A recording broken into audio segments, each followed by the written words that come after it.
You know what the greatest secret of history is? It's that history can be changed.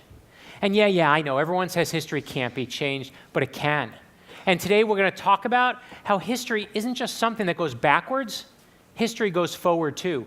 And all those great things that haven't happened yet, that's history that's just waiting to be written.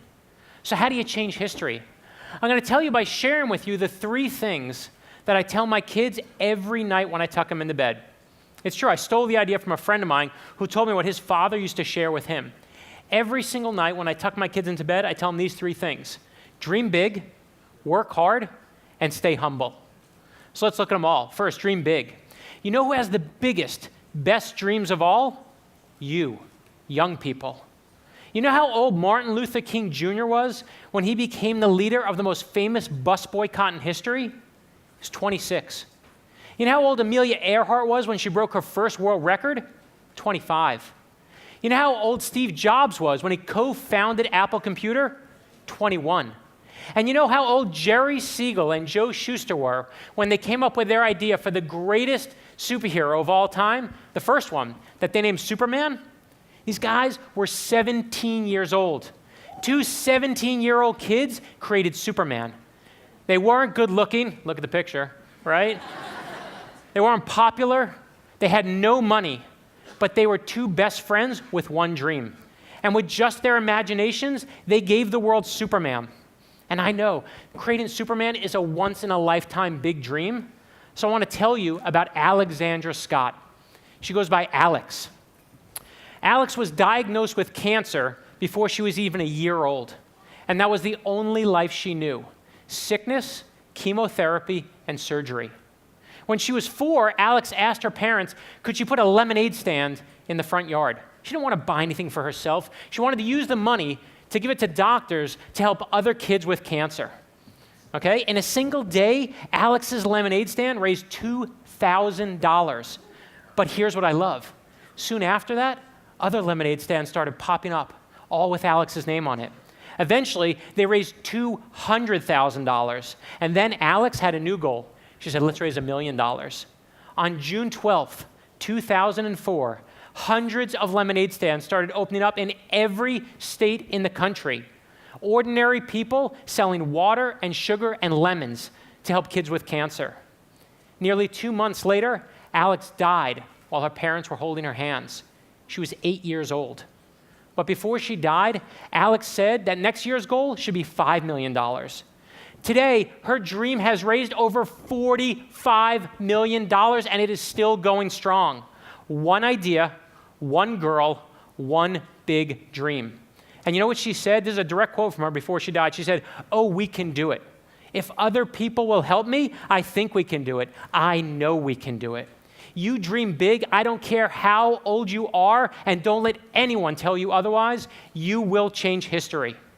And that leads me to the second thing I tell my kids: work hard. Such a simple one, right? Everyone knows this one, work hard. I saw this one from my father. And my father died a few months ago.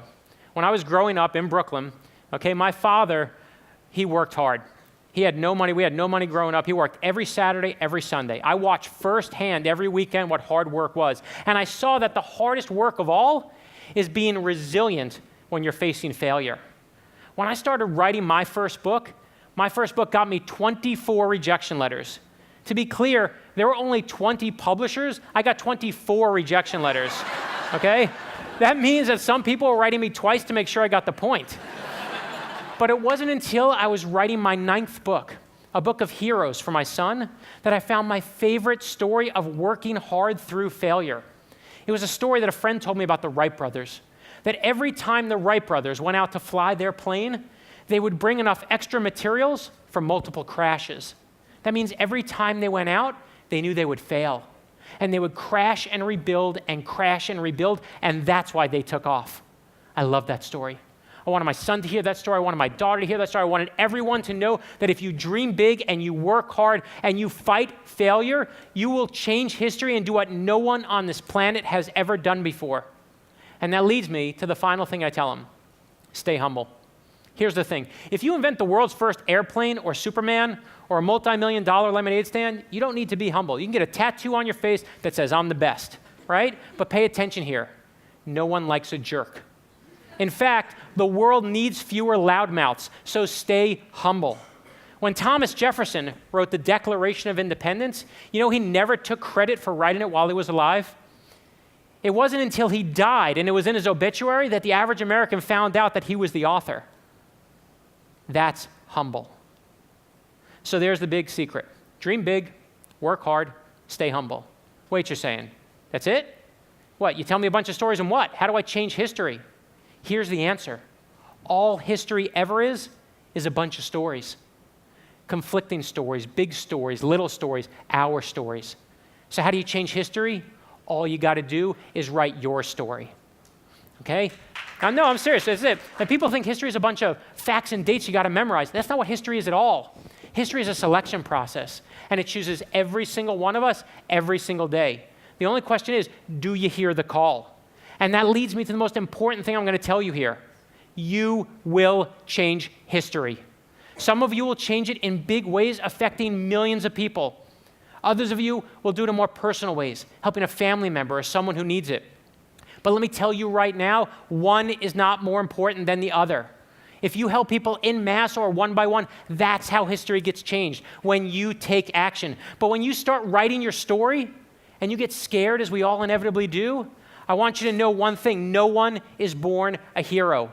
Every single person that we talked about today, whether they were a 26-year-old preacher or two 17-year-old nerds or a little girl who had cancer, every single one of them had moments where they doubted themselves, like you, like me. They had moments where they worried about school and friendships and would they be accepted by others, like you, like me. They had moments where they worried about loneliness and failure and would they ever succeed, like you, like me. But the best part is, you don't have to start a multi-million-dollar lemonade stand to change the world. All you got to do is help one person.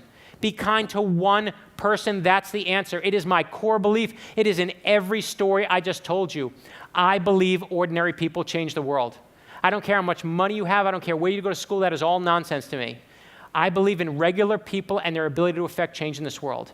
I believe in my father and a 25-year-old daredevil named Amelia and a little girl who sells lemonade like nobody's business. And it's why I believe in that very first hero we were talking about today, Superman. To me, the most important part of the story isn't Superman. The most important part of the story is Clark Kent. And you want to know why? Because we're all Clark Kent. We all know what it's like to be boring and ordinary and wish we could do something incredibly beyond ourselves. But here's the real news. We all can do something incredibly beyond ourselves. I got 24 rejection letters on my first book, 24 people who told me to give it up. And I don't look back on the experience and say I was right and they were wrong and ha-ha on them. What I look back and realize is that every single one of those rejection letters told me to work harder, to dream bigger, and you better believe it made me more humble. But it also made me want it more than anything. So whatever it is you dream big about, whatever it is you work hard for, don't let anyone tell you you're too young, and don't let anyone tell you no. Every life makes history, and every life is a story. Thank you.